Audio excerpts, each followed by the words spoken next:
And I'll just start by saying I'm delighted to see such an excellent turnout for this lecture. I'm not in the least bit surprised, but I am very pleased given the particular circumstances today. I'd like to extend a very, very warm welcome to all of you. For those of you who don't know me, I'm Professor Amira Benison. I'm the head of the Department of Middle Eastern Studies, and this is a wonderful opportunity for me to welcome you all, to welcome our distinguished guests in the front row, the Omani Ambassador, His Excellency Abdulaziz Abdullah Zahir Al-Hinai, and his colleagues from the Omani Embassy, and also his family. And it's a particular pleasure to have all of you here with us today to hear Khalid give his inaugural lecture. I would like to say, of course, before we start, that this has all been made possible by the very generous gift which was made to us by His Majesty Sultan Qaboos bin Said in 2005.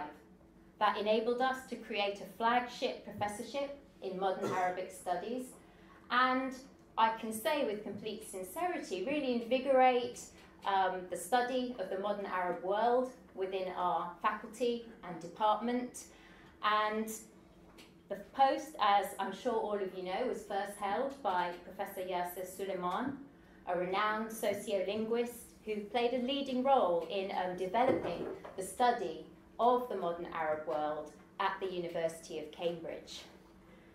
We realised that Professor Suleiman would be a hard act to follow when he retired last year, but we were absolutely delighted by the range of superb scholars who applied to fill his shoes and who saw Cambridge as the place to come to be a professor of modern Arabic studies. Our new appointee, Professor Khalid Fahmy, of course needs absolutely no introduction. Now, people always say that, but there are two very specific reasons why I think we can say that about Professor Fahmy. Firstly, and this is not always the case, although perhaps it should be, I'd like to say that he's already a familiar and well-loved fixture within the department itself, and indeed within the School of Arts and Humanities and the wider university. I've been particularly struck by the way that Professor Fahmy has made connections, worked with students, and joined in with all kinds of different events, almost the moment his feet hit the ground. And that was before he even had his furniture, which I think is saying something. So, we're immensely grateful to Professor Fahmy for the way he's joined us and taken the lead in moving modern Arabic studies into a new phase within the University of Cambridge and more broadly.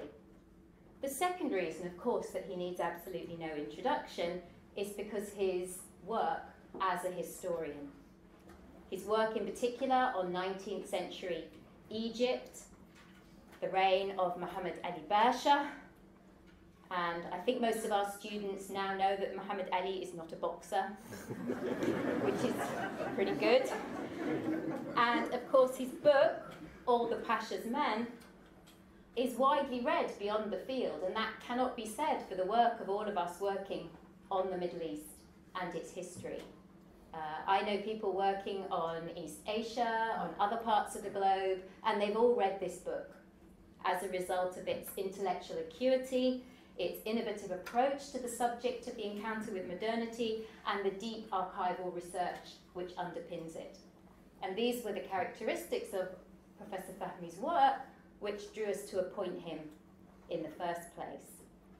And the lecture tonight, which he's going to give us, Islam and Science in Modern Egypt, is a synopsis or a distillation of the work he's put into his forthcoming book, which is about this topic, and which is again going to be characterised by these methods of meticulous research and intellectual reflection on matters of importance, not just for 19th century Egypt, but for all of us today as we grapple with issues of the place of religion in modern life and the problems of our times. And it's incredibly enriching the way Professor Fahmy tackles these issues from shall we say, lateral perspectives, but also through hardcore work in archives, which really underpins what he does. Now, since you're not here to listen to me, but to listen to Professor Fahmy, I shall now hand over to Professor Fahmy to give his lecture. Thank you.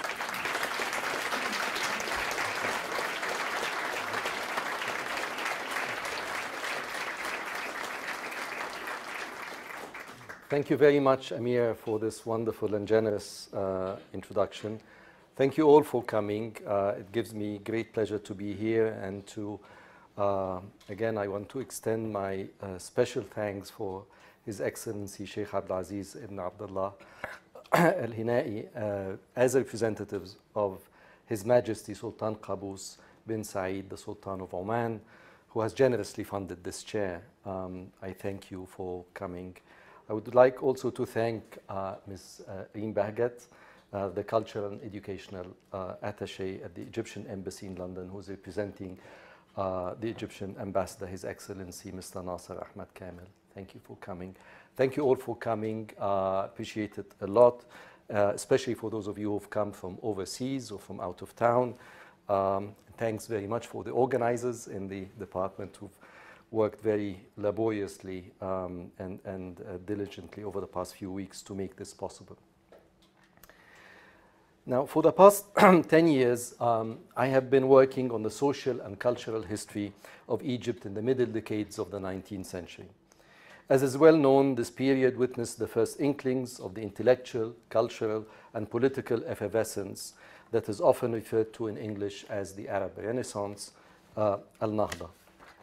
This exciting period of modern Arab history has naturally been the subject of countless studies that followed artists, writers, translators, scientists, and linguists in their critical engagement both with European modernity, Hadatha, and with Islamic tradition, the Turath. Most famously, Albert Hourani, in his 1962 classic Arabic Thought in the Liberal Age, set out to study how leading Arab luminaries in the 19th and 20th century grappled with liberalism, his euphemism for Western ideas, and celebrated those luminaries who succeeded in grafting European Enlightenment thought upon Islamic heritage. And while this Eurocentric approach had its own very clear, obvious shortcomings which Hourani was the first to acknowledge, and while it has been the subject of numerous critical engagements, most notably that of my dear friend Hussein Omar here in the audience, who has just published an insightful critique titled Arabic Thought in the Liberal Cage, the near obsession with the question of provenance, that is, European provenance of the Arab Nahda, has dominated scholarship for generations. So when I embarked upon this project more than 10 years ago, I wondered if it is possible to write a history of the Nahda, primarily an intellectual and artistic experience, without necessarily following an intellectual history approach. Specifically, I wondered how the Arab and Egyptian Renaissance of the 19th century would look like if approached corporeally. That is, if one takes the human body as one's unit of analysis.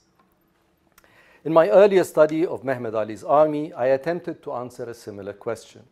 How differently this army might appear if one approaches it not through the impact it had on the minds of its soldiers, to see, for example, how these soldiers eventually came to realize that they were Egyptians rather than Ottomans or Muslims, but by studying this army through the impact it had on the soldiers' bodies, how these bodies were snatched from their villages, how they were subjected to meticulous drills, how they were disfigured during combat, how they perished on the battleground, and what happened to them when they were emptied of life.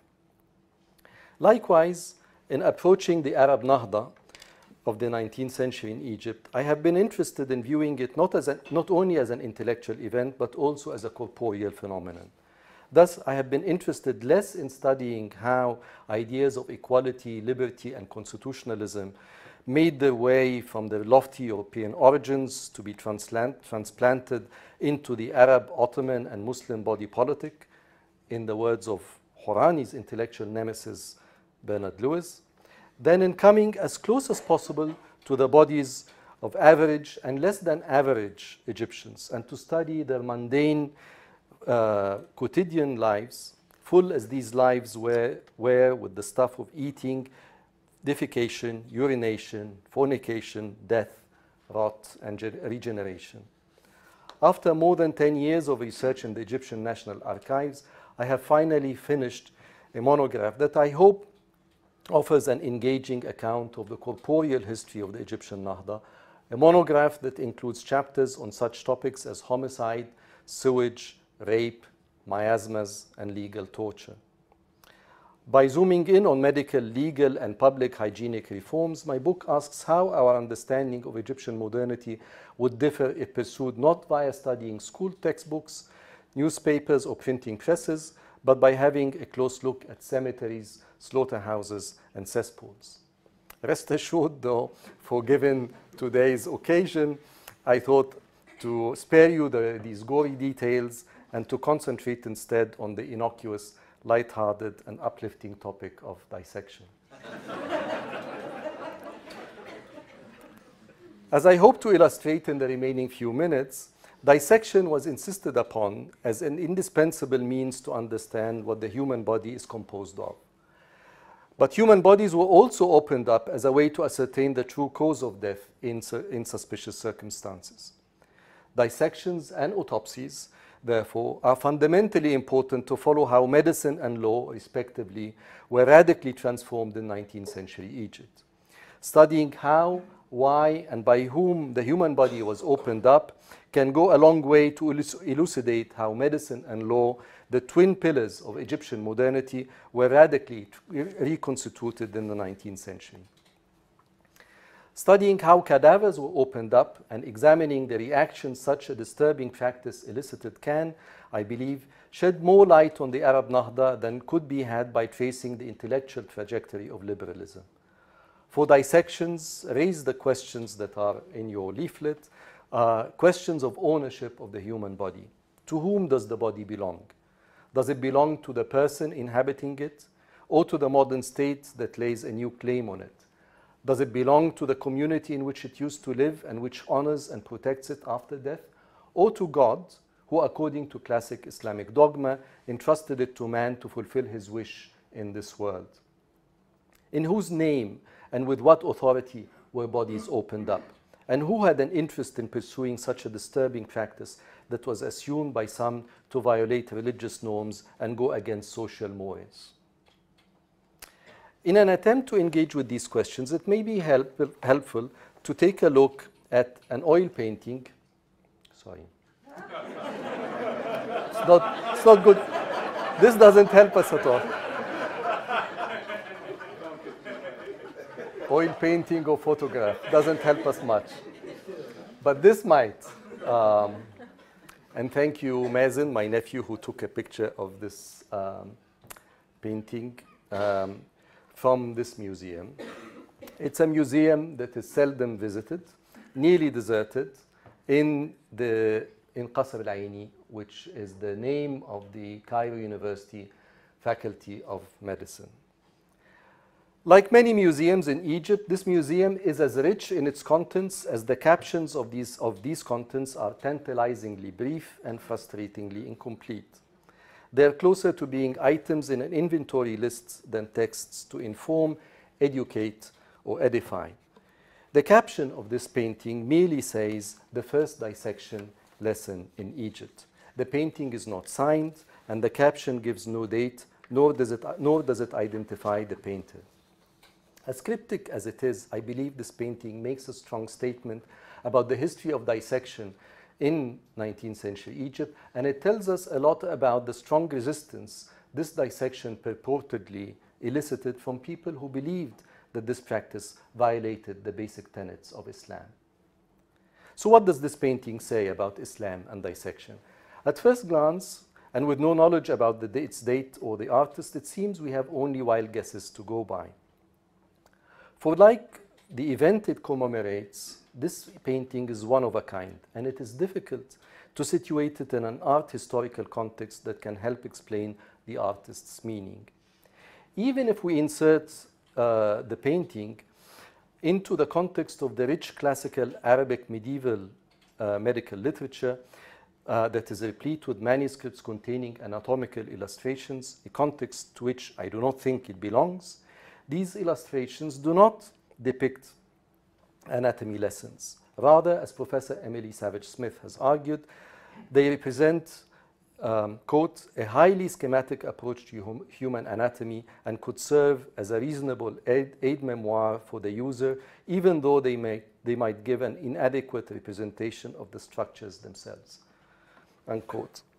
However, by comparing our painting to early European Renaissance woodcuts that illustrate anatomy lessons, especially those lessons that were performed in Italian medical colleges, a central feature presents itself as a possible clue to the meaning of this painting. Down the centuries, these European images point to an ongoing dialogue, if not a tension, between the dissected body on the one hand and on the other, a medical text which is being recited aloud by a lector, sitting behind an elevated lectern, and which belongs, that is this medical tradition, to medical authorities that can be traced all the way back to Aristotle and Galen. Some of the earliest European Renaissance anatomical illustrations expressed this tension quite vividly. Even Rembrandt's famous painting, The Anatomy Lesson of Dr. Nicolas Tulp, has been interpreted by William Heckscher in his classic 1958 study in this light, pointing out that the gazes of at least 5 of the 7 onlookers are directed not at the body being dissected, but at a book placed at the bottom right-hand corner of the painting.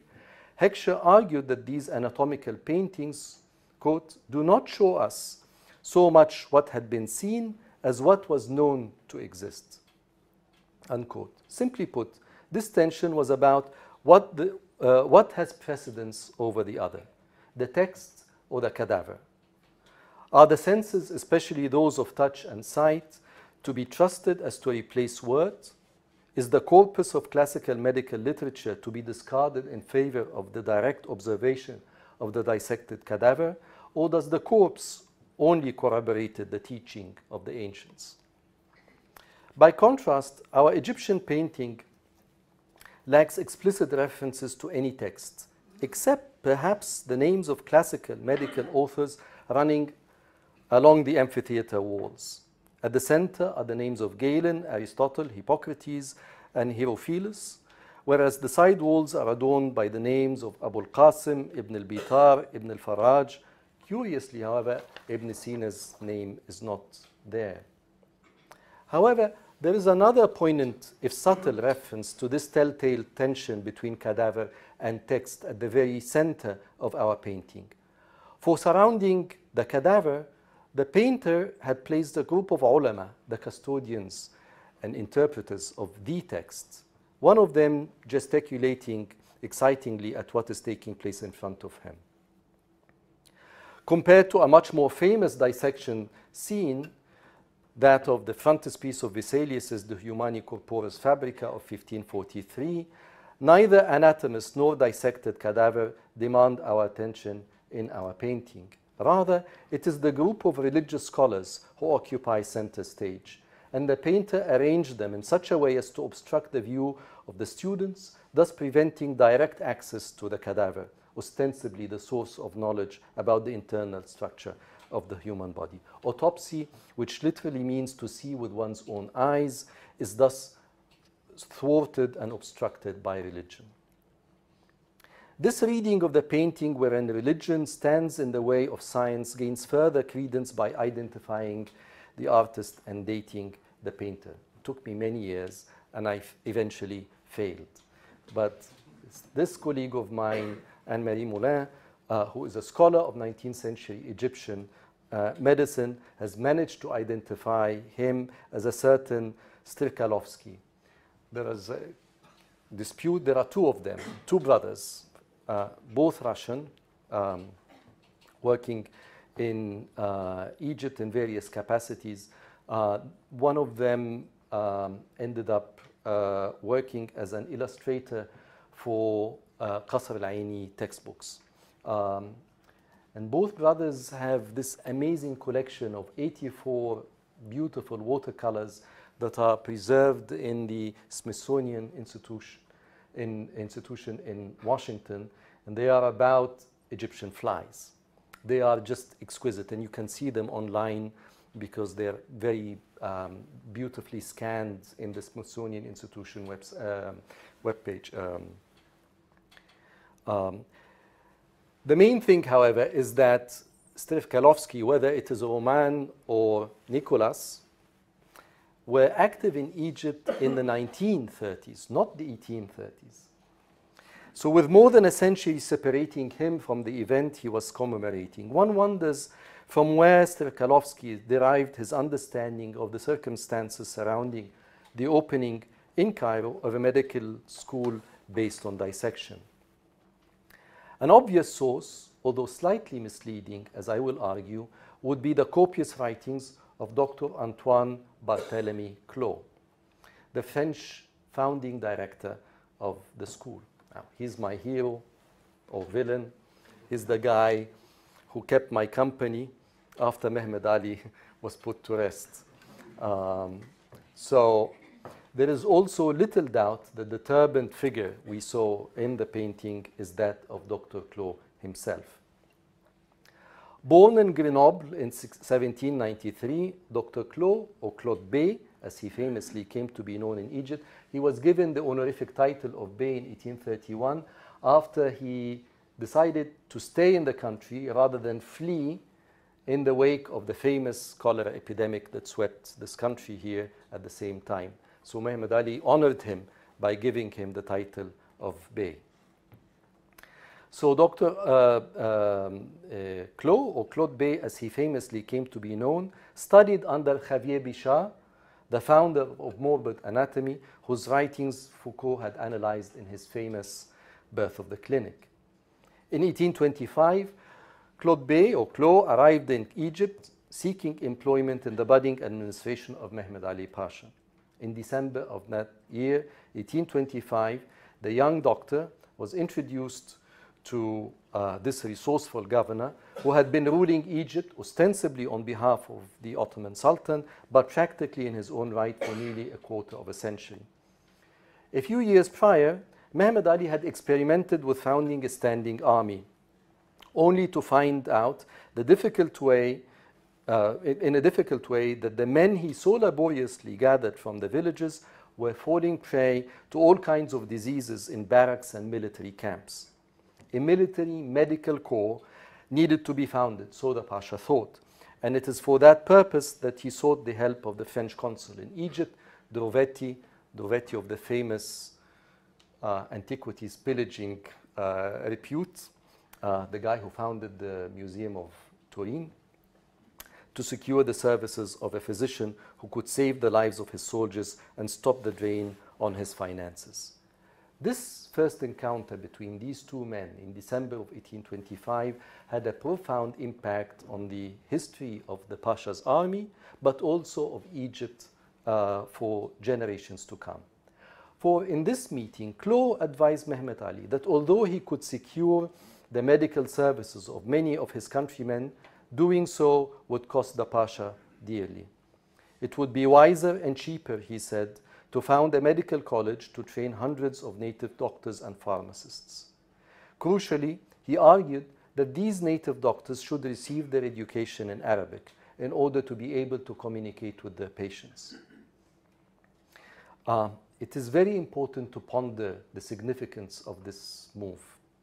Claude Bey, a Marseille-trained, French-speaking doctor, advising Muhammad Ali, a Kavala-born, Turkish-speaking Ottoman governor, to found a medical school in Egypt where the Arabic-speaking natives would receive state-of-the-art medical education in their mother tongue. No sooner had Clot convinced the Pasha to set aside the necessary funds for founding a medical school, and that is how it looks, and committing the necessary funds for it, then he encountered a serious problem. For when he wrote to the Pasha telling him that the medical education he had in mind would be squarely based on dissecting human cadavers, he received a firm reply that cadavers were not to be touched. In his memoirs, Clow explains how, undeterred, he managed to overcome this formidable barrier. Quote, "I harbored the hope that one day I would vanquish this prejudice, even though I clearly noted the profound disgust of the students and the fanatical opposition of the ulama, with whom I had communication on the subject. I applied myself to winning the confidence of Sheikh al-Islam al-Arusi, an important person who enjoyed a high reputation for holiness in the country.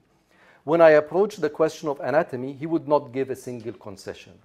His principal argument was that according to religion, cadavers could feel pain, to which I concurred, but added that bodies would decompose and become the prey of worms soon after death anyway.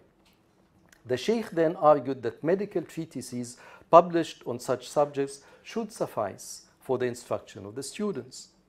I responded that the theory provides no more than incomplete notions. A watchmaker, I told him, who has to repair watches, does he need not to understand the whole mechanism? Moreover, does he not have to put together and take apart the various pieces before he can understand how they operate?" This image struck him, and I managed to obtain a tacit agreement to study anatomy, but to act with the greatest discretion and to do so in secret. Unquote. It is clear that Claude Bay is referring here to the theory of natural theology, which, simply put, argues that design implies a designer. This theory had become famous here in this country, in England, in 1802, with the publication of William Paley's book simply titled Natural Philosophy, in which he used the watchmaker analogy. This book was translated into French the following year, 1803. Clow might have read the French translation, but it is difficult to be certain about this point. Be that as it may, in his memoirs, published in 1949, Clow describes how, having received the tacit approval of the ulama, he proceeded to deal with the prejudices of the students. After placating them by promising them that he would never apply the scalpel to a Muslim's body and that he would only work on the bodies of black soldiers, work progressed slowly and cautiously on learning descriptive anatomy. Then, on the 20th of June, 1829, while watching a physiology lesson of a colleague, Clow was attacked by a student with a knife in his hand. Only by an instinctive move of the arm did he manage to avoid what could have been a fatal wound. The attacker was immediately grabbed and disarmed, and Clow ordered him detained in the hospital's jail. But the incident left him completely demoralized. Quote, "I admit that from the time I was hit by the young fanatic man, a deep despondency seized me. Sacrificing one's life, giving up one's peace in order to conquer the prejudices of a people, to develop their intelligence, to extend to them the benefits of civilization, only to be rewarded by indifference, if not hatred, this thought overwhelmed my soul." Unquote. This image of Claude Bay as a man of science, rationality, and political acumen confronting religious obscurantism and popular prejudice is what he himself stressed in his numerous publications, both in French and in Arabic translations. Never a man to miss an opportunity to blow his own horn, Claude Bay's reputation in Egypt, however, rested more on the writings of his students and that of his students' students. Most notably, in 1935, one of those students published an account of the history of the school of Qasr al-Aini and of the heroic feats of Claude Bay in overcoming religious opposition to dissection. The author, famously known as Naguib Mahfouz, was the sub-dean of the school a century after its publication, and it is most likely that it is through Mahfouz's account, published, as I said, in 1935, not Claude Bay's memoirs, which were published only in 1949, that Sterkalovsky got his inspiration for his iconic picture of Claude Bay combating religious superstition. This is what Mahfouz says, quote, "The practice of dissection provoked much antagonism, not only from the ulama, but also from the students themselves. By steady perseverance, the ulama were induced to give their consent. On one occasion, one of the medical students, infuriated at seeing the bodies dissected, which is not true. It was another lesson about physiology. not in a lesson about dissection, that someone attempted to kill Claude Bey, stabbing him on the forehead and chest.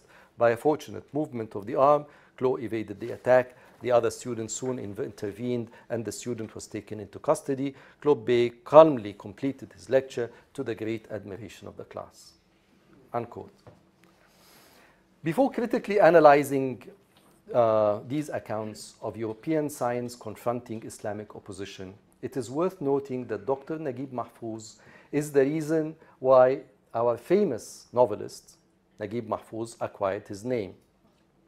The story goes that when the novelist's mother was in labor delivering him, and when the midwife who had been fetched to help with the delivery panicked, seeing that this would be a difficult labor, a decision was taken to fetch the most famous gynecologist of his time, Dr. Naguib Mahfouz. Following the successful delivery, the parents decided to name the baby after the famous doctor. And there are many interesting anecdotes about people getting confused between both of them. Some of the novelist's followers went to Naguib Mahfouz, the doctor, and this is a man of science, and he didn't understand who these guys, fictitious figures from the novelist's works, and he kept on telling them, you're just talking nonsense. And so there are a number of anecdotes about this. But the reason I'm mentioning this, what makes this anecdote interesting, is that Naguib Mahfouz, the novelist, had something in common with his namesake's hero, Claude Bey. For towards the end of his life, Naguib Mahfouz, the novelist, was also the victim of an assassination attempt. Like the great doctor, Mahfouz, the novelist, was stabbed in the neck by a religious fanatic who had found his novel, Children of Gabalawi, offensive for the manner it purportedly depicted the divine being. Islam then stands accused of being in opposition to free expression, as it has been accused of being an obstacle to science and enlightenment. But let us leave aside the question of Islam and literature and attend to the question at hand, Islam's opposition to science in general, medicine in particular, and dissection in 19th century Egypt, to be more precise. As gripping as Claude Bey's account of his encounter with the ulama is, it raises more questions than it answers. Was he correct in sensing that their opposition to dissection was doctrinally based? Did the ulama whom he reached out to really believe that cadavers could feel pain? Or did their opposition to dissection have other reasons? And sticking to our painting and to the animated students following this historic lesson, who were these students and how did they end up in the school? What careers did they pursue upon graduation? And what social status did they enjoy as bearers of medical diplomas? More importantly, did they share with their professor his belief that science and religion represented two distinct fields of thought? Or did they agree with classical Muslim physicians, those physicians whose names they read on the walls of their classrooms, in rejecting such binary distinction? In light of the ulama's ostensible opposition to dissection, as well as Muhammad Ali's directive to Claude Bey to proceed with caution, the presence of guards at the entrance points to the purported hostility of wider society to what was going on inside these hallowed halls. Did dissection elicit negative reactions from non-elite Egyptians? And if so, what was their understanding of modern medicine? Furthermore, and when we realize that opening cadavers was performed not only for the purposes of medical pedagogy, but was also routinely practiced to ascertain the cause of death for legal purposes, how did non-elite Egyptians react to this encroachment on what was literally a matter of life and death? Moreover, dissections and post-mortem examinations were part of a much larger set of practices by which the newly evolving Egyptian state laid its control and its hands on the bodies of its citizens. Examples of these practices included registration at birth, vaccination against smallpox, conscription, branding of criminals, routine medical examinations of students, of workers, of sailors, and of soldiers, and having stamped certificates to bury the dead in order for the state to update its vital statistics. When I teach modern Egyptian history, this piece of paper is no bigger than this. I have some of them, 5 or 6 copies. I tell my students, this for me is the most important document that is the best example of how modern the Egyptian state had become. Out of the thousands and thousands of documents that I have read, it is this document because it gives you an indication of how self-confident the state is. A state that can claim to be able to account for the death of every single person living in its terrain and to register it and to keep these statistics updated in a constant way. This, I think, is quite phenomenal. This is done in villages and it's done in the cities. This then is how I attempt to answer this large question of Islam's opposition to dissection. I contrast different doctrinal positions articulated by religious scholars with actions taken by doctors who themselves were graduates of Quran schools before they entered Qasr al-Aini. And then I study the reactions of lower class Egyptians to these disturbing practices. So 3 levels, so bear with me, let us take them one at a time. Let's start with doctrine, and then the position of doctors, and then the position of lower class Egyptians at large. Let's start with the fuqaha and the ulama, the jurists and the scholars of religion. Once again, Emily Savage Smith comes to our rescue. In an exhaustive study on the position of Islamic fiqh, Islamic jurisprudence, regarding dissection, she concluded that there was, quote, no explicit legal or religious strictures banning dissection. Indeed, many Muslim scholars lauded the study of anatomy primarily as a way of demonstrating the design and wisdom of God, unquote. Naturally, the issue for post-classical jurists was never one of dissection for medical or for forensic purposes.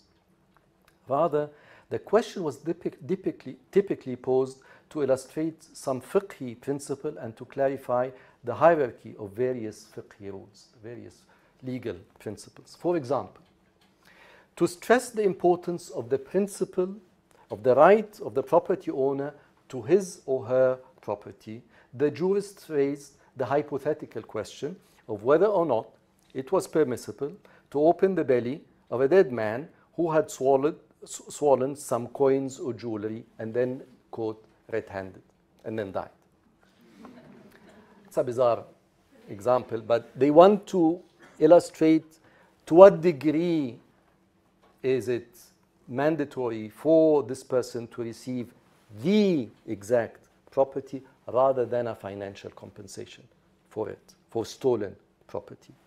Ibn Hazm, who died in 1064, gave an affirmative answer to this question, arguing that the exact property, rather than financial compensation in case of loss or damage, should be rendered back to the property owner. Much later, in the 20th century, Rashid Rida gave an affirmative question to the answer to the question of whether or not Islam allows post-mortem examinations. He's the editor of Al-Manar, the famous magazine, and he received questions from as far away as Montenegro and India. And in a famous fatwa that he issued to the person from India, he, in 1908, he opined that post-mortem examination was allowed since, quote, it is a worldly matter, من المسائل الدنيوية, and not a religious one, ليست عبادة, unquote. The fatwa referred explicitly to the health regulations that had been placed in Egypt and said that post-mortem examinations which aimed at determining the cause of death was considered a public good, maslaha amma, and it should take precedence over the principle of dignifying the dead, takrim al-mayyit. In a later fatwa from 1910, answering the question from Montenegro, he reiterated that line of thinking and said that the sunnah of prompt burial could be dropped if there existed the slightest doubt in determining the cause of death. But this is the 20th century, and Ibn Hazm is the 10th century. What about the 19th century? We as historians, we have to ask this question. What about these men? Even though this is a 20th century painting, but this event. I found no fatwa from Egyptian ulama in the 19th century for or against dissection. The only explicit doctrinally based position of 19th century Egyptian ulama regarding dissection and post-mortem examinations in general relates to the question, not to the question of the inscrutability of the human body, but to the question of delayed burials that such examinations necessarily entailed.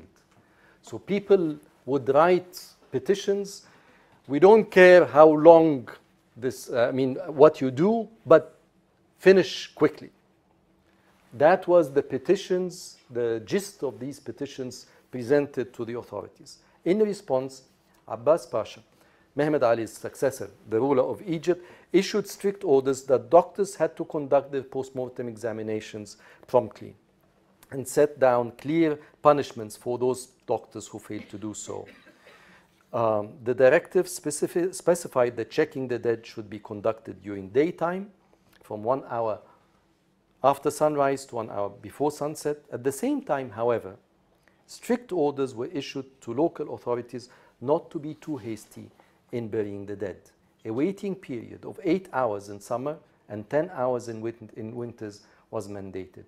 Death was no longer a private matter and had to be certified by the neighborhood or village physician to avoid the grave error of mistaking fainting for death and burying people alive.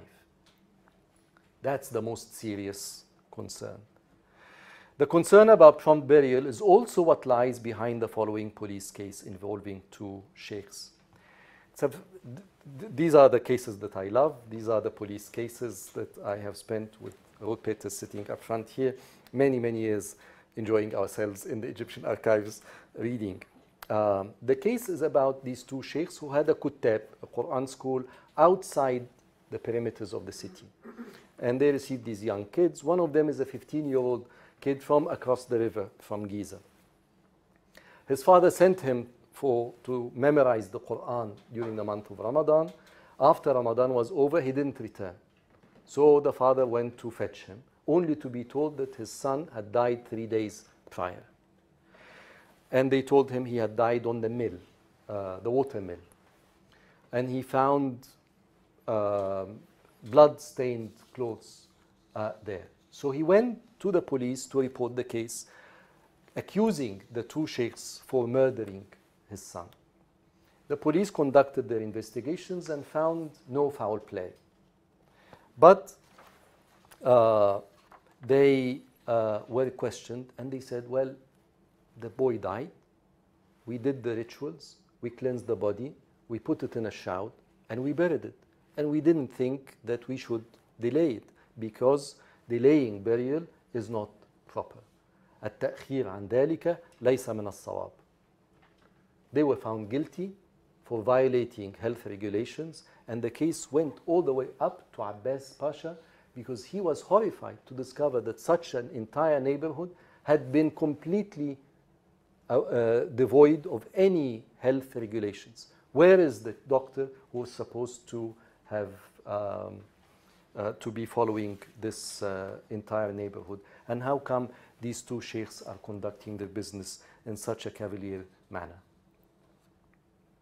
In this, as in numerous other police cases I consulted in the archives, I found no evidence that the ulama's opposition to dissection was based on some doctrinal basis. There is no evidence in the records that the ulama believed that Muslim corpses could feel pain, as Klopp Bey claimed. The only point of doctrine, as I said, is the one of delayed burial. There was opposition to various medical practices, but this opposition can better be seen as stemming from the increasingly marginalized position that the religious establishment found itself in during the 19th century. With the new regulations stipulating that it was doctors now who could define death rather than religious scholars, the ulama found their position being seriously challenged by the new graduates of Qasr al-Aini. While not doubting the veracity of Klopp Bey's account with the Azhari, of his encounter with the Azhari ulama, therefore, I am skeptical about the meaning he gave it.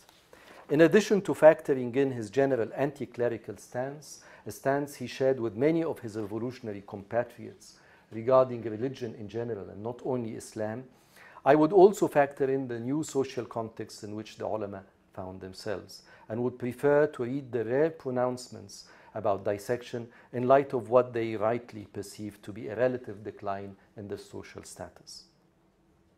Now, if we move to Qasr al-Aini students, who, as I said, they themselves had been religious seminary students, joined the Qasr al-Aini, and then many of them would replace their European teachers and assume the position of professors in their own alma mater. Once again, I do not doubt the veracity of Klobbé's account. That there was a stigma associated with dissecting bodies in Qasr al-Aini is not in doubt. Nor is it contested that Klobbé was indeed attacked by one of his students. The question, rather, is how correct Klo was in arguing that this opposition to dissection stemmed from an Islamic doctrinal prohibition to opening up cadavers. For one thing, Klobbé's paraphrasing of Shaykh al-Arousi's argument that cadavers could feel pain seems to be based on a misreading of the prophetic hadith. Breaking the bones of a person when dead is like breaking them when alive. A hadith that can be understood to censure grave robbers rather than set a prohibition on opening cadavers per se. For another, his allusion to the natural theology argument of the divine watchmaker betrays a presupposition that the violation of the divine prohibition on opening the inscrutable body was behind the opposition to dissection. In Europe, as much as in Egypt, a presupposition that has been seriously challenged by scholars working on European societies as that of Renaissance Italy and France. In his groundbreaking study, Books of the Dead, Andrea Carlino argues that it was scholarly rigidity which was behind the strong academic hostility to dissection in medical schools. The overwhelming evidence of the ancient authorities, and not church dogma, outweighed the evidence of dissection, and the professors who conducted dissections to illustrate the validity of the ancient authors, quote, often did not believe what was actually before them, unquote, with the result that it took nearly 2 centuries, from Mondino to Vesalius, for sensory perception to establish itself decisively over the textual authority of the ancients. The disturbances that occasionally accompanied the dissection lessons, therefore, were not rooted in a perceived violation of church dogma about the inviolability of the human body. Rather, they might have been provoked by relatives and friends who protested the profanation of the remains of their loved ones, by spectators at dissections, by barbers and surgeons over the exuberant entrance fees. These are the arguments that are put forward by Carlino. Might similar concerns have informed the attitude of Klobbé's students towards dissections? Luckily, a number of those students were later sent to France to continue their medical education. Upon returning home, they translated the textbooks they had studied and wrote lengthy introductions to these translations. As such, these translations and writings offer an important insight on the relationship between Islam and science in 19th century Egypt, and allow us to examine what these former Azhari students might have thought regarding dissection and how they reconciled their beliefs and their new medical profession. They too are Muslims.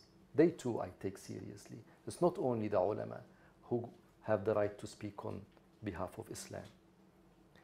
The eloquent introductions these students wrote for the books they translated show not only how much they viewed their scientific endeavors as deepening their belief in God, but also how these endeavors themselves were part of their faith.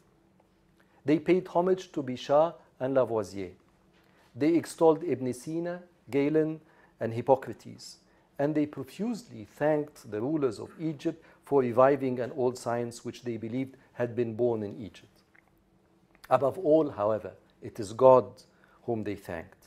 Every single book and medical and chemical book published in Egypt by the Bulaq Press in its first 50 years of its history started with a rhymed, spirited introduction praising God for his bounty and marveling at his creation.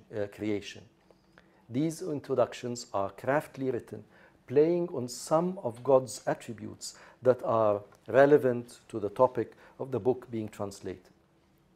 For example, the translators of a book on anatomy, which eventually was translated in Arabic under the title of القول الصريح في علم التشريح, the first medical book published in Egypt, very early on, 1832, wrote in their introduction, quote, "Praise be to him who has created man in such good form, who composed his body of bones, nerves, veins, and cartilages, who expanded the chest," playing on the word شرح الصدر, chest of whoever wants to marvel at its form and constituent parts, unquote. A book on apothecary, published in 1840, opened with the following words addressing the Almighty, quote, "You whose mere mention is the best remedy for man, and whose praise is the best antidote for hearts and bodies, glory be to your majesty in which the bodies of those you love, who love you, dissolve. The mere mention of you is a balsam that can cure all their ills, and praying to you is an elixir that can remedy all sickness," unquote. Finally, the translators and editors of a chemistry textbook wrote in their introduction, quote, "You to whom pure souls rise, and in whose majesty bodies dissolve, and on the thresholds of whose mercy bodies prostrate, your exalted being knows neither composition nor decomposition, and your sublime attributes do not change nor morph. There is no God but you, who has created for us earth with its metals, plants, and animals, and who has brought into being food that is sweet, sour, tasty, and salty," unquote. This attitude of not seeing a contradiction between personal belief and Islamic doctrine on the one hand, and modern medicine and practice of dissection on the other hand, is to be found most clearly in the works of Muhammad al-Shabasi, one of the early graduates of Qasr al-Aini. He was a member of the first education mission sent to France in 1832. Spent 8 years, and upon his return, he was appointed to a senior teaching position in his alma mater. He also worked as a condition to be appointed in the school. He had to translate all these guys. He had to translate one of the textbooks that they studied. And what book did he choose? He chose one of the most difficult books, this book by Cuvelier, which continues till today to be a beautiful book to watch because of its unsurpassed medical illustrations. But a few years later, he published his own book, not a translation, but a book called التنوير في قواعد التحضير. And it's an aid, a manual for how to perform dissection, how to prepare, hence the word tahdir, the corpse for autopsy. It was this latter book that was the basis of his fame. If we are to believe what he says about it in his own preface, he says, and its impact on his students, it appears to have been a smashing success. Students, when they were in the habit of taking corpses to their lodgings to learn about human anatomy, and they did not find it problematic to sleep in the same rooms where dead bodies were kept, heedless of the criticisms that this behavior necessarily triggered. This is a famous anecdote in all history books, not only Egyptian. Galen mentions it, and many other European anatomists mention it. But this is what is significant. In the preface of his second book, of this book, Al-Shabasi states explicitly that, quote, "It is common knowledge among civilized nations that medicine cannot advance except by practicing dissection. Opening cadavers has many benefits. Among them are acquiring the knowledge of how healthy organs might have looked like immediately prior to death. It also enables us to identify pathological transformations that affect each organ and to compare them to symptoms detected just before death, and thus help us diagnose illness." This morbid anatomy.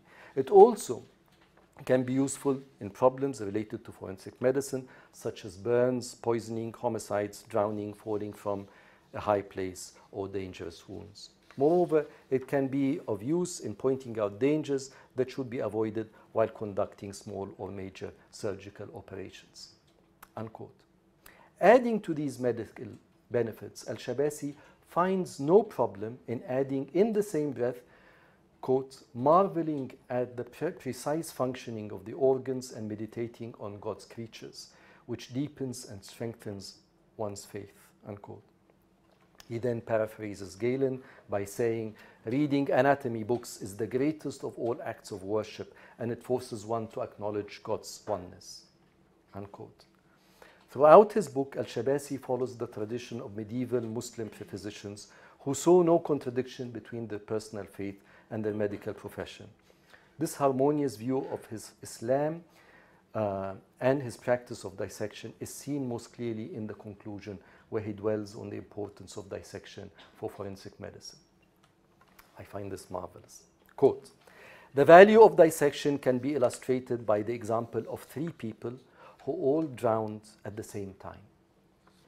Consequently, we have a problem of inheritance.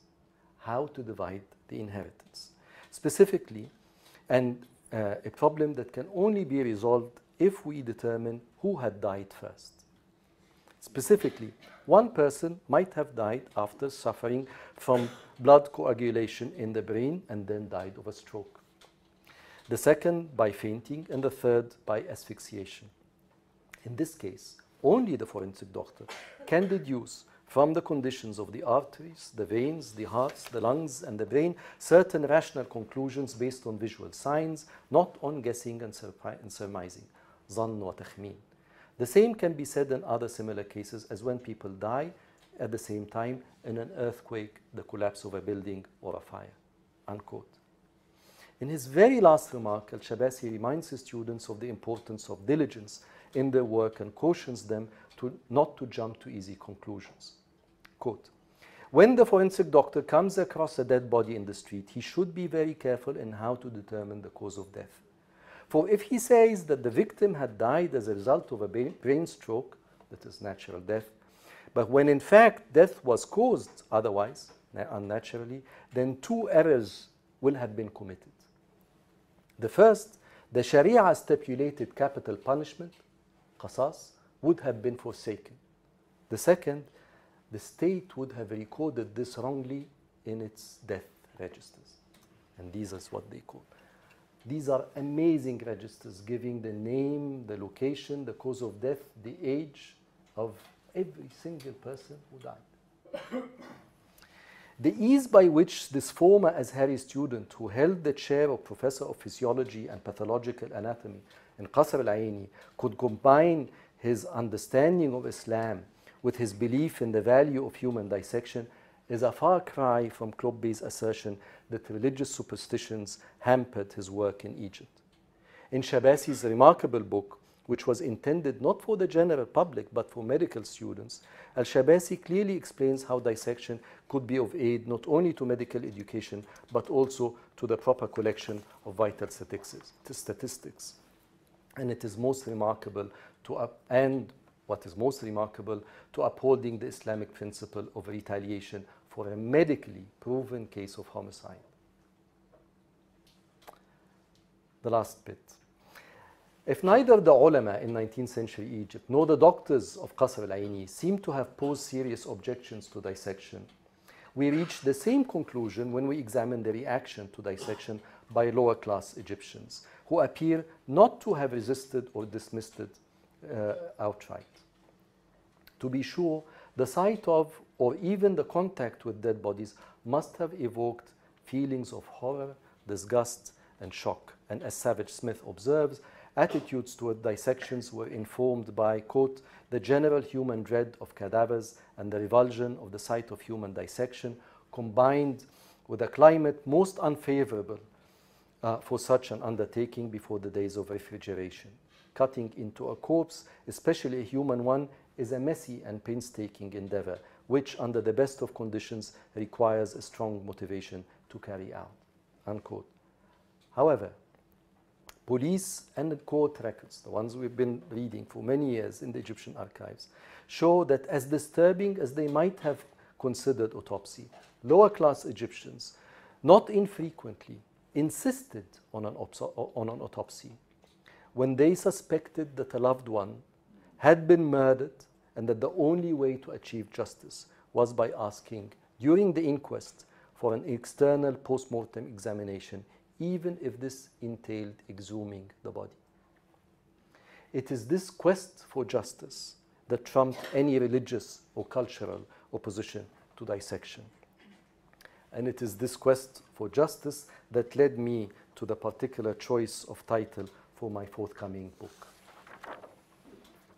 Let me then end with a case that best illustrates the Egyptians' readiness to use forensic medicine to protect their rights and to achieve justice. It is a case that I'm very fond of, and excuse me those of you who've heard it before, but I'm never tired of repeating it. It's a case of a woman called Mahbouba, a young woman from a small village in the Minya province in Upper Egypt.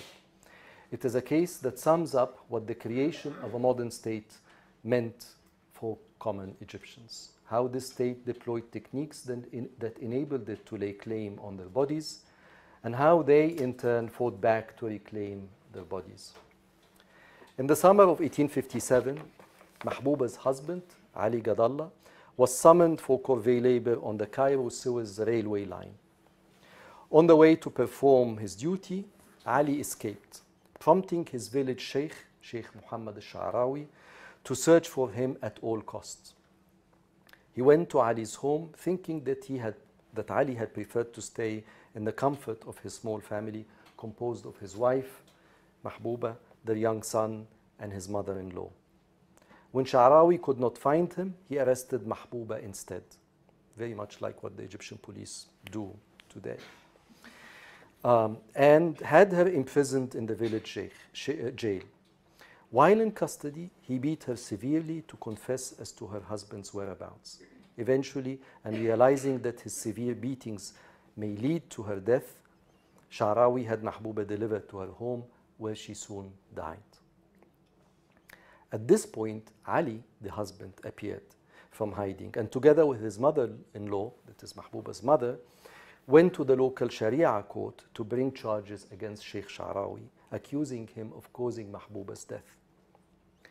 They actually brought Mahbouba's body, wrapped in a shroud, put it in front of the Qadi, and demanded a post-mortem examination. But the Qadi refused this request, saying that only a physician could undertake such an examination. He then proceeded to handle the case according to the Islamic law of evidence. He questioned Sha'rawi about the charge, but Sha'rawi denied the allegations. The Qadi then asked the claimants if they had any witnesses to the act of beating, but they answered that since the beating had taken place in jail, they could provide no witnesses. Finally, the Qadi asked them to fetch the village female corpse watcher to inquire from her if she had detected any contusions on Mahbouba's body while preparing it for burial. But as luck would have it, the woman who had performed this ritual in the village happened to be Mahbouba's mother, whose testimony could therefore not be accepted, and who, in a cruel twist of fate, was blind. Lacking a confession by the defendant or an eyewitness account, the Qadi could not rule for the claimants, and the case had to be dropped according to fiqh. But both Ali and his mother-in-law did not give up. Confronted by what they believed was a prejudice of the Qadi, they took Mahbouba's body, hurled it on top of a camel, and roamed the countryside with it, seeking the help of a doctor who would conduct a post-mortem examination. Finally, in the provincial town of Qulusna, the deputy doctor answered the request. In his report, he wrote that, quote, he had found signs of severe beating by a palm leaf, garida, on the deceased's chest, up to her face, and from her shoulders down to her wrists, and that blood had been oozing out of her mouth, unquote. He concluded by saying that Mahbouba's death had been caused by beating. The claimants felt vindicated and, quote, they clung to what had been revealed by the doctor's report. تمسكوا بما توضح بكشف الحكيم. Based on the medical report, the police found Muhammad al-Sha'rawi guilty of causing Mahbouba's death and sentenced him to prison for 5 years. There is no better case than Mahbouba's to illustrate both the degree to which the Egyptian state in a little less than a century had managed to establish firm control over the natural resources of the country, as well as the resourcefulness with which Egyptians accommodated this new machine that controlled all aspects of their lives from birth to death. This tragic story illustrates how there was little about this modern state that Egyptians could be happy with. Egypt could pride itself, indeed, for being the first country outside Europe and North America to build railways. The Cairo-Suez railway line, completed just 1 year following Mahbouba's death, is a good example not only of the diplomatic and technical proficiency that the Egyptian state had achieved by mid-century, but also of the efficient policing and precise census taking that allowed tens of thousands of peasants like Ali Gadallah to be pressed in corvée in order to make possible the rail link between Cairo and Suez. For Mahbouba, however, the Cairo-Suez railway line and the modern state that lay behind it were an unmitigated disaster. Her husband was dragged to the corvée, the village head abducted her own son, and she herself paid with her life for a project that could hardly be less relevant to her happiness and well-being. What Mahbouba's case illustrates is how resourceful and quick non-elite Egyptians were in appropriating the novel techniques of the state for their own purpose. This state might not have been created to serve them. It might have controlled their bodies in ever tighter ways. It might have extended its gaze beyond life and subjected the dead to close scrutiny. But as Mahbouba's husband and mother show, Egyptians in their quest for justice spared no effort to make this state serve them, and they stopped at nothing in their constant struggle to live in peace and die with dignity. Thank you very much.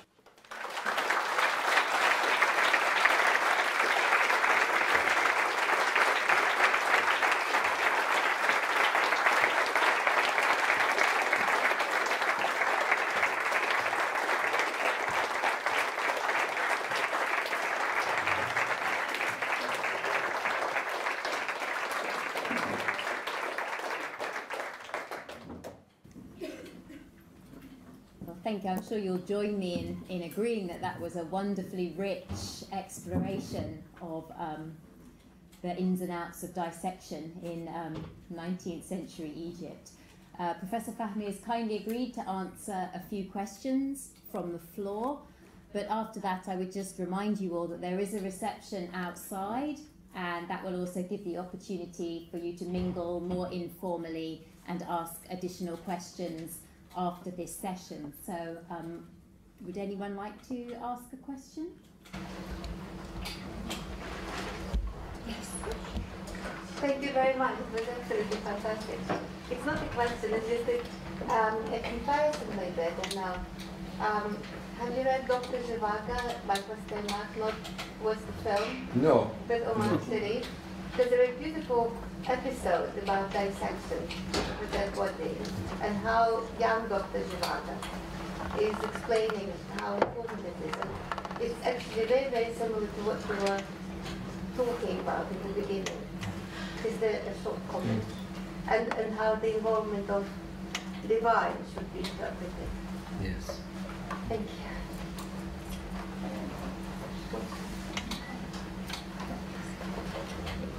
Professor, that was great. Thank you for that. What was the earliest dated autopsy, criminal autopsy then in certainly 19th century Egypt? For forensic purposes. Yeah. The ones that I have found are from the 1850s. I think that is the earliest I could find. I can't remember the exact dates, but the school was founded in 1827.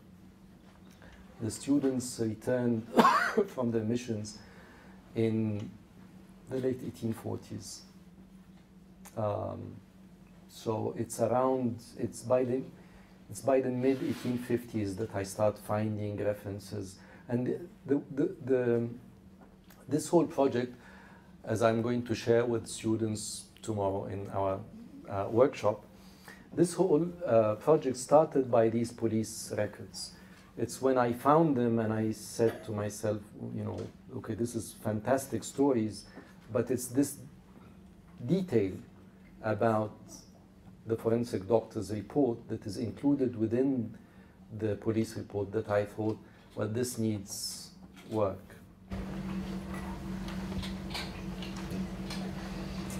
So the attitude of Claude Bey seems to be at variance from this a very different reality that you very convincingly showed existed in Egypt. And so my question is, how do you explain this attitude?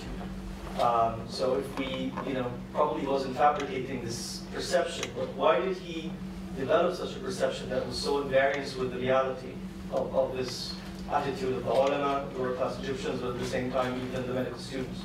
Thanks, Hazem. Wonderful question. It took me a while. It took me a long time to figure it out.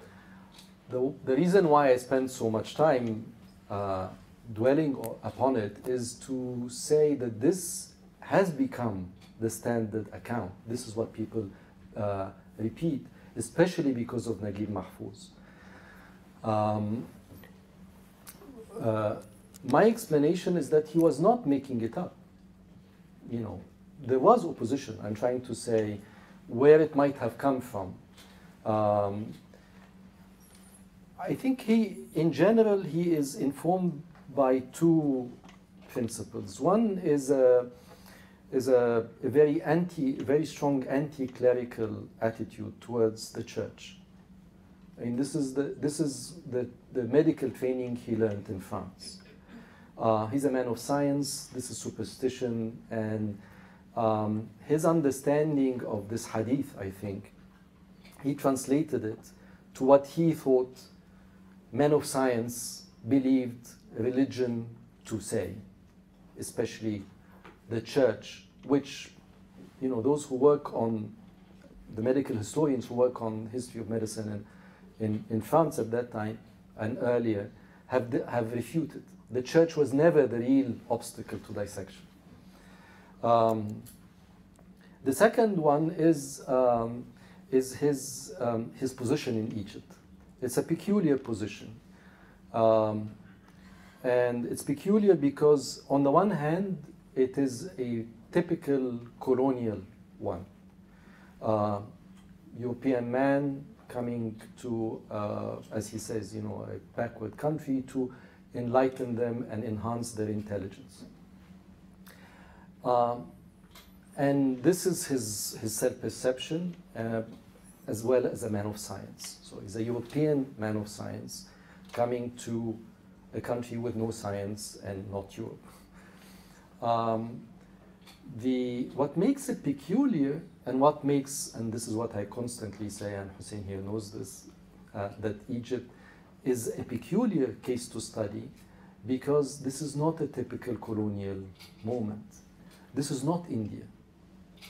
And European medicine is deployed in Egypt in a very different way than European medicine was deployed in Africa or in India. The example I stopped at, and there are many others, the fact that he gives an advice to found a medical school in Arabic. That's not a typical colonial gesture. That's very peculiar. The fact that he is actually employed by the Egyptian state, he's not sent by Paris. He doesn't answer to Paris. He's an employee of Egypt. But most seriously, despite all of this, there is another side of Claude Bey that's important to highlight, that he actually never thought the way many British doctors thought of Indian bodies, that they are ultimately and constitutionally incapable of self-rule. He actually thought that with proper education, Egyptians will be able to take care of their bodies and their minds. Hence, the need for a school. We will not import. He said, I have my fellow doctors. I can invite them, they'll be here in no time. But for you to have a proper foundation, you have to open a school. And the interesting thing is that he believed that Egyptian doctors will be good doctors. The last thing that I would say is that This is why he's a complex figure. Despite this, he refused to allow them to carry the title of doctor. So doctors are Europeans, they are hakims. But it's the same education, and he believed not only in their education, but in their ability to inculcate habits of self-management and self-rule to their patients. It's very different from India.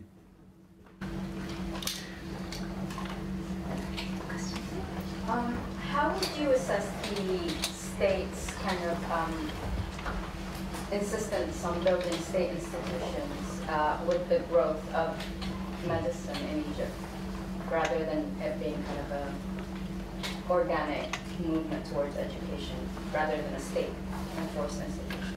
Beautiful question. Beautiful question.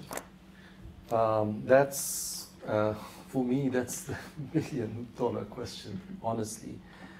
We in Egypt have been told, especially by the current regime, thank your luck that we have a strong state. And I say a strong state is needed. The problem in Egypt is that the state is too strong. It had quashed society. It had aborted the opportunity of, as you're implying, an opportunity of indigenous medicine, of doctors not serving the state, of doctors serving their neighborhoods, of doctors receiving education and not ending up being state employees, but answering to their communities. The Egyptian state, in my mind, this state that we, pride ourselves with, for me, had come with a huge cost. The cost of what it meant for local, individual communities and their initiatives and their sense of self-worth. The Egyptian state has quashed this and continues to do so at a huge expense. And we will live for generations to come, suffering from this.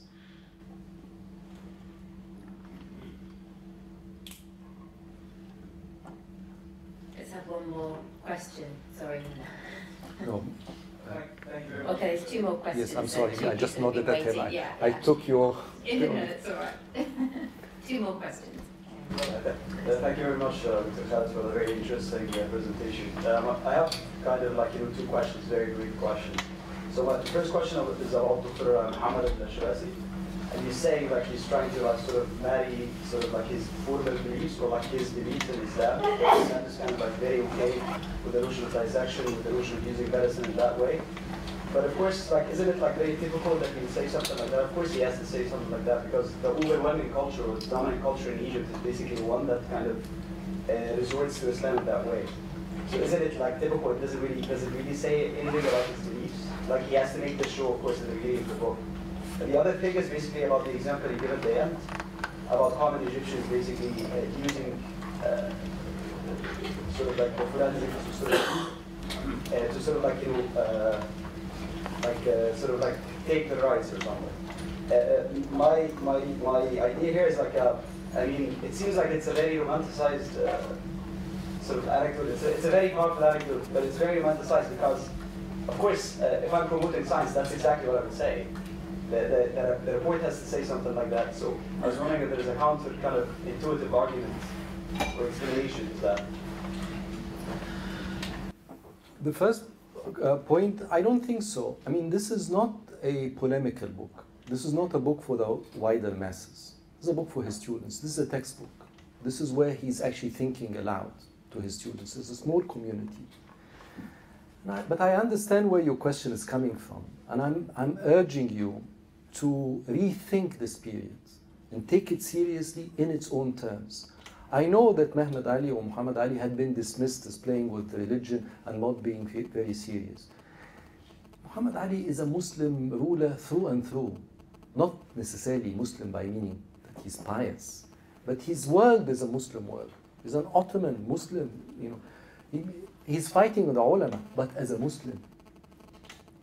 Not as a Europeanized person who has given up on his heritage. He is, and there is ulama and ulama, and he wants the ulama who will help him And he doesn't like the ulama who will not help him. And he says, look, you know, the Quran has been revealed in 23 years. For sure, you will find me a verse that I can use for these people who want to gather together in times of epidemics to pray for God. In times of epidemics, we impose quarantines. We do not pray. He tells them this. And he finds hadiths to do this. Now, for me, he's actually not being cynical. He's actually, I think, in his private letters to his son, private letters, he says constantly, I will face God. I do not want to face God with thousands of souls stuck from my neck. I have a duty to save their souls. These ulama, they're ignorant. We cannot allow them to have their say. He has his own ulama. In his mind, they're not ignorant. So it depends on how you want to view it. Now, Mahbouba is the dramatic case, but believe me, I found many other cases of Copts, of Muslims, people in cities, people in the countryside, people from Upper Egypt, people from Cairo, who do this. It's not every case, but it's cases of justice. When you are confronted with a case like this, you go that far. And I remember, I'm sorry, I'll just add one. The title of Inquest of Justice, frankly, came to my mind. I've been working on this project for 8 years prior to the outbreak of the revolution in Egypt. And I had been gathering stories and I was going into different directions and so on. Then, in November of 2011, I went to the morgue for the first time. Sadly, not for the last time. I went to the morgue in solidarity of a family of a victim of police brutality. The police had killed Hassan Ata,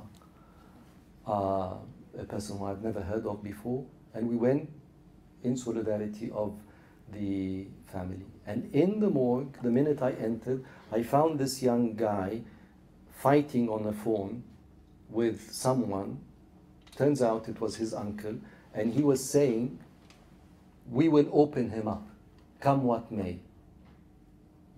It turns out that this is the victim's brother having a fight with his uncle because the uncle wanted to bury the body and be done with it. Let's not have a confrontation with the police. Muhammad Ata, with whom I became friends later on, was insisting that his brother had been killed. He will get his justice and he will revenge his death. Muhammad was illiterate. Today, Muhammad learned how to read and write. He's suing the Egyptian government in front of the African Commission of Human Rights after he had exhausted and failed in doing so domestically. And the case is still pending, and I'm dedicating my book to him. And it was in that moment that I said, oh my God, I've seen this before.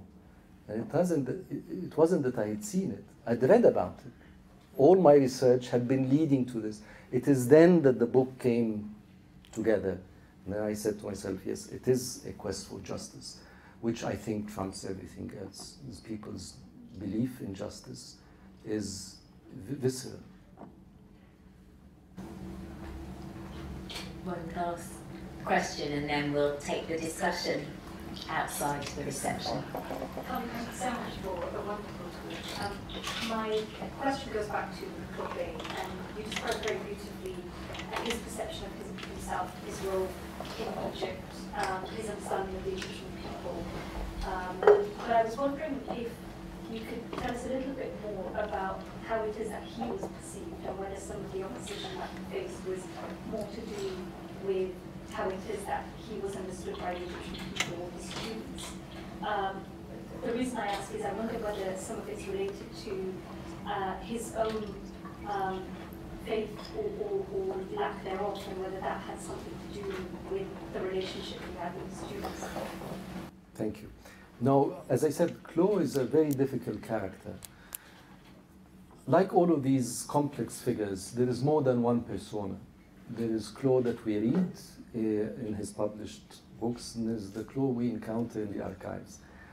Slow was the head of a huge establishment that he had founded. He's a founder of a school, but also a health establishment that became far-flung. He's a very astute politician. His enemies are actually not the ulama. His enemies are other Europeans who are either making quick money in Egypt or who are not committed. And he doesn't want it. And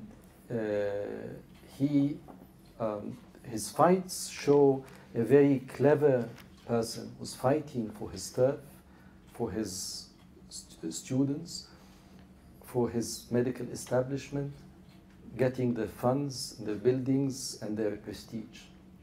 They adored him. They really, their dedications to him are amazing. They really genuinely believed in him. Again, it's the question, did they believe in him because they've been brainwashed by, believing that I don't think so. These are people who are also equally complex figures, this is only one side of what's happening, this science versus religion aspect. There's a class dynamic, there is a race dynamic, there is fights over money, there is fights between these Europeans about the nature of disease and the nature of epidemics.